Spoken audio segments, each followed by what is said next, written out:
They say every artist pours a piece of their soul into their work. For Sarah Vance, a struggling street artist, painting vibrant murals on the sun-baked walls of Los Angeles, that was her entire life. Her world was a canvas of color, noise, and constant motion. So when a letter arrived, typed on brittle, yellowed paper, it felt like a message from another century. An inheritance. A great-great-uncle she never knew had left her his entire estate. The catch?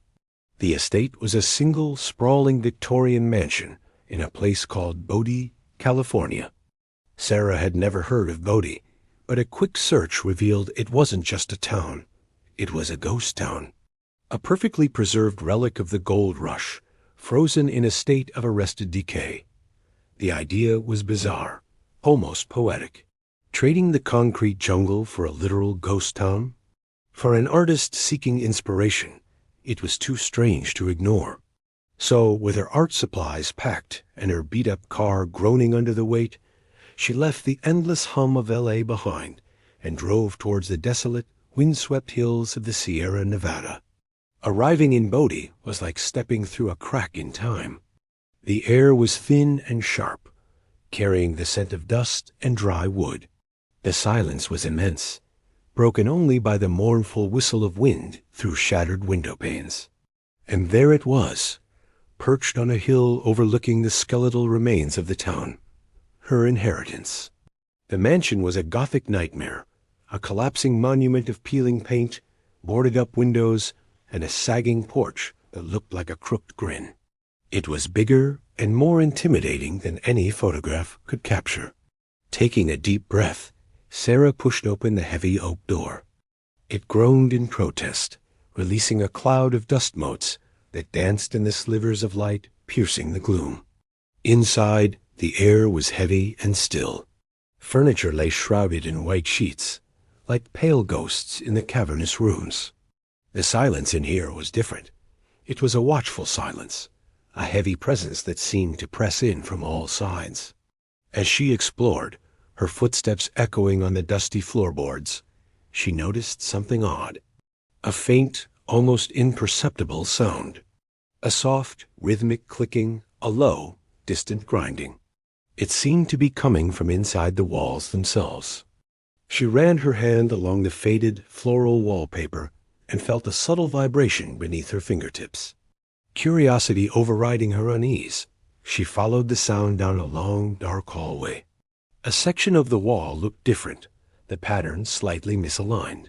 Pressing against it, she was startled as a hidden panel slid open with a puff of ancient dust, revealing a complex web of gears, pulleys, and rusted chains. It was a machine, an intricate mechanism woven into the very skeleton of the house. It looked ancient, connected to something deep within the mansion's foundation. As she stared, a gear shifted on its own, and she heard a heavy thud from another room. Sarah rushed back the way she came, only to find the doorway she had just walked through was gone. In its place was a solid wall, the floral wallpaper seamless and undisturbed. A cold knot of panic tightened in her chest. She was trapped. The house was changing. The clicking and grinding grew louder, more insistent, echoing around her. It was the sound of the house breathing, shifting its bones. She ran through the labyrinthine corridors, finding that doors would vanish, hallways would elongate, and new passages would appear where none existed before. The mansion was a living puzzle box, and it was rearranging itself around her, drawing her deeper into its decaying heart. Days blurred into a terrifying cycle of confusion and fear. The flickering gaslights, which somehow still worked, cast long dancing shadows that played tricks on her eyes. In the polished surface of a dusty mirror or a dark window pane, she'd catch a fleeting glimpse of a reflection that wasn't hers. A man. His face was sharp and cruel, with hollow eyes and a thin, merciless smile, his image distorted and ghostly. It was a specter from the past, a phantom haunting the mansion's core. Driven by a desperate need for answers, she scoured the house for clues. In a locked study, hidden beneath a floorboard, she found a collection of brittle journals, and faded blueprints. They belonged to the mansion's original owner, Jeremy Thorne, the town's founder. A ruthless gold baron who had built his empire on the backs of his miners and the blood of his rivals. The journals were filled with his megalomaniacal ramblings, his obsession with the gold that ran like veins through the hills, and a darker obsession, cheating death. The blueprints revealed the horrifying truth. The mechanisms in the walls weren't just part of the house. They were connected to the entire town's abandoned mining operation. A network of tunnels, water lines, and machinery that all converged right here in the mansion. Jeremier hadn't just built a home. He had built a machine, a vast mechanical body. And the journals spoke of a final terrible ritual. He had tied his own life force, his very consciousness, to the machine, believing that as long as the heart of his mind kept beating, he would live forever. The house wasn't just haunted by him. The house asterisk was asterisk him. A chilling realization washed over Sarah. The baron's spirit, weak and fragmented after more than a century, was stirring. Her presence, her life, her energy had woken him up. He wasn't just trapping her. He was studying her, testing her. The house, his body, needed a new consciousness to take the controls, a new host to bring his empire back from the dust. He wanted her soul to become the new operator of the ghost town, to resurrect Bodhi under his spectral command. He needed a living vessel, and she was it. The journals mentioned the heart of the machine, the central power source that kept his consciousness tethered to the physical world. A massive steam-powered gold stamper located in the mansion's lowest level. That was her only chance. If she could find it, if she could shut it down, she could sever his connection and break free. Her artistic eye, trained to see patterns and connections, now saw the house in a new light. The shifting walls weren't random. They were a language. The clicks of the gears were a code. Her creativity, once used for murals, was now her only weapon for survival. She began to decipher the mansion's living puzzles, using the blueprints and her own intuition to navigate the mechanical maze. She learned to anticipate the shifts, to use the moving walls to her advantage, creating pathways where none should exist.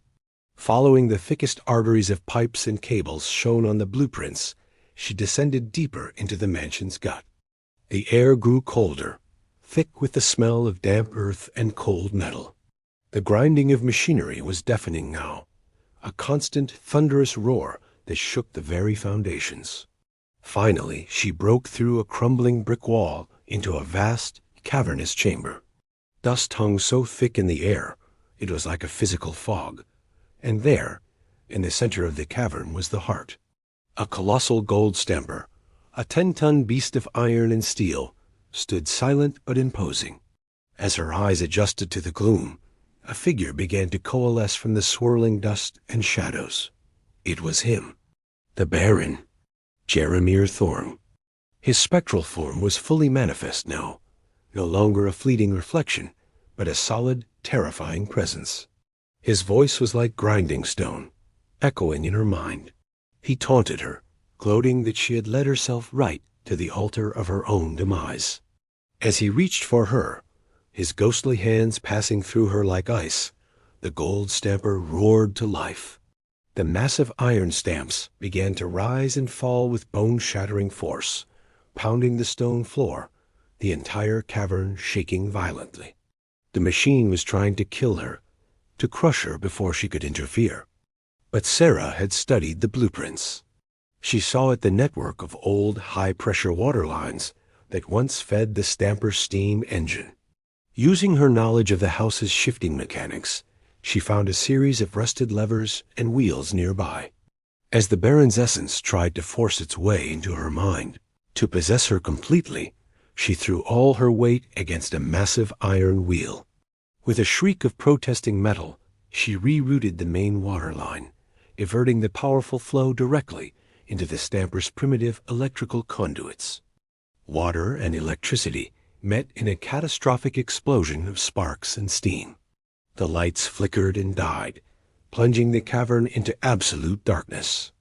The stamper groaned, sputtered, and then with a final deafening crash, it shattered, its iron limbs collapsing into a heap of wreckage.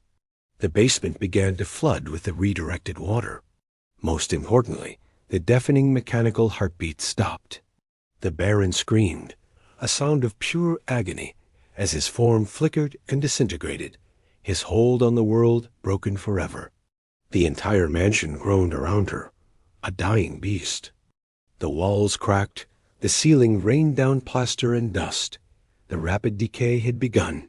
Scrambling through the rising, grimy water, Sarah clawed her way back up through the collapsing passageways. She burst out of the front door, gasping for air, just as the main roof caved in with a thunderous roar. Covered in filth and grime, she stood there, watching as the house, the physical manifestation of a tyrant's will, crumbled into a pile of timber and dust, finally surrendering to time. The wind still howled through Bodhi, but now the silence felt different. It was peaceful. The ghost town could finally rest. And so, in a way, could she. Thanks for watching. If you enjoy tales of historical horror and psychological thrillers, don't forget to like this video and subscribe for more stories from the shadows. See you next time.